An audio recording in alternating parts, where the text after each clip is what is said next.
Hello guys, તો જય શ્રી કૃષ્ણ બધાને। તો આજે તો સરસ મજાનો હાંડવો બનાવ્યો હતો, જે હું હાંડવાની રેસીપી તમારા બધા સાથે શેર કરીશ। તો હાંડવા માટે મેં અહીંયા બધી જ આપણે એક એક વાટકી જેટલી દાળ લઈ લીધી છે અને એક વાટકી જેટલા ચોખા લઈ લીધા છે।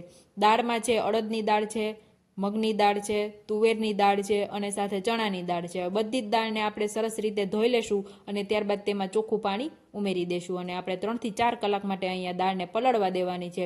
અને પલળી ગયા બાદ એક મિક્સર જારમાં આપણે 1 થી 2 ચમચી જેટલું દહીં એડ કરતા જઈને સરસ મજાનું બેટર આપણે તૈયાર કરી લેવાનું છે। અને આ બેટરને આપણે આખી રાત માટે મૂકી દેશું આથો આવવા માટે। અને જો સવારમાં જ મસ્તનો આથો આવી ગયો હતો અને આપણી અહીંયા બધી તૈયારી પણ થઈ ગઈ હતી હાંડવા માટેની।